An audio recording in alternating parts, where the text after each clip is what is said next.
Suddenly we're interested in small businesses again. We're more concerned about our local economies. And we've seen that come together, in fact, in an entire movement, which is on the next slide. I just wanted to say that's very... Next slide. All right. The local movement is covering every area of society. If you look at any one example, let's start with food. Local food is very big. The American Restaurant Association did their top trends for this year in foods. Half of the trends related to local food. Everything from production methods to preparation to creating relationships between the actual farmer or producer and the end consumer. So half of all food trends for this year are local food related. And I think you can extend that into every area of our society now. We've seen an entire movement build around the idea of what's going on in your local economy and how can you participate in your local culture. So there has never been a better time to be a small business.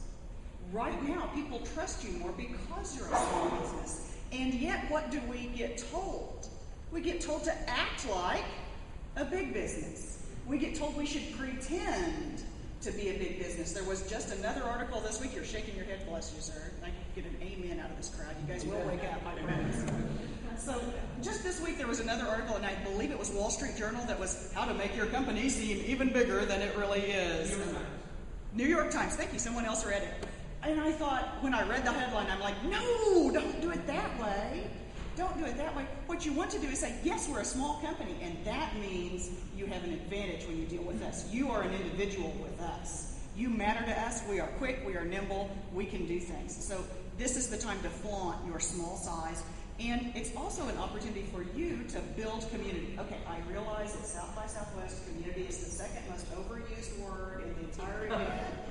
But now, this is the small town session, so we can get away with it. What we're talking about is not just drawing a whole bunch of people into a room and calling them our customers. Now you're a community. No, it's that individual interaction. It's that one-on-one connection that you can do as a small business that a big company cannot imitate. You never want to put yourself in the position of acting like a big company and being on the balcony and broadcasting to your adoring fans. You want to make sure that you use your advantage as a small company and build those personal connections. We've got one example on being small. W.L. Gore, one of my favorite examples of small. Every one of you owns a piece of Gore-Tex fabric. I promise you do. It's that waterproof, breathable fabric that's in all kinds of clothing. And so this is a company that started out in the guy's basement, but ends up now being over 8,000 associates. So how do they keep that small, effective work team that was so key when they first got started? They made a rule that no work project could be over 150 people. So they made sure that they broke up work teams into small units the whole time throughout the entire history of the company, and they still adhere to it today, even as they adapt to the changing technology that lets us to communicate and work in new ways. They're still sticking with the one thing that makes them special, being small. The other half of that is to be local. You come from somewhere. Every one of you, bless you, thank you for this, told me your small town connection. That is part of who you are. And in fact, did you notice when we found people from the same area that you have an instant connection because you are from kind of the same area? So you need to connect with that community. You come out of something important. Be proud of the story that is where you're from and tell that story. Be part of that local community and then build engagement, which is what you can do with that. Let's go ahead. And a company that does a great job with this, LL Bean.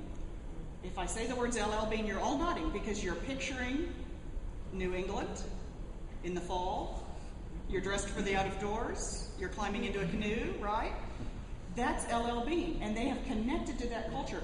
How many people work for LL Bean now? Thousands. How do they keep that local culture? They've held on to it throughout the entire history of their company. They never gave it up. There is nothing more boring on the face of the earth than the same old company that has no culture and no place. We are national. We are a national provider of leading cutting-edge solutions. Doesn't mean anything.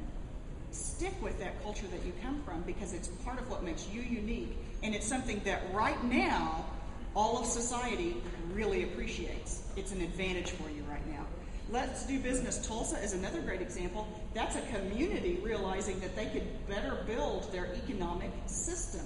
The relatively small city of Tulsa realized how many millions of dollars were being spent outside the metropolitan area on products that Tulsa companies could provide. So all they did is make companies aware of what was available within the metropolitan area. So companies were able to source products and services that they already needed and were already buying at better prices from their local businesses and still have the same quality. Their website is full of great examples of that. It's Let's Do Business Tulsa.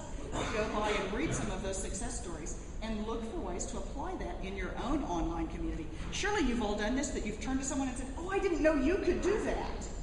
That's the kind of thing that they're trying to defeat with Let's Do Business Tulsa, is making people aware of what's within their business community. So those are all 7 lessons that we're going to hammer you over the head with this morning. All 7 lessons. Be sure to plan for zero, just like that wheat farmer that may have to plow an entire crop under. You will have years that there is no income, or at least months. There will be projects that go south. Be prepared for that and don't let it take your company down. Spend your brain power before your dollars. Don't get sucked into the trap of spending for status and trying to look better by spending your money on those little trinkets. Multiply your lines of income to better handle your risk, just like the farmers that pull multiple crops from a single acreage. You can do the same thing with your lines of business. No matter what you do, you can find more lines of income. Work anywhere and any when. You are not tied to an office in a big building in a big city.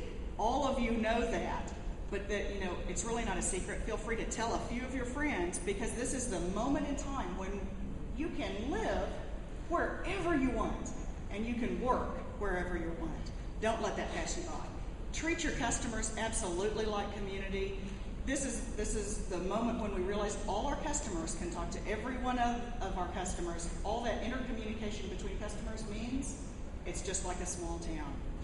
And be proud of being small. It's so great to have a time when society appreciates a small business, that it gives you an advantage in being nimble, and people appreciate that. And then be local. You come from somewhere, never give up where you come from. Keep a hold of the part of your culture that makes you unique.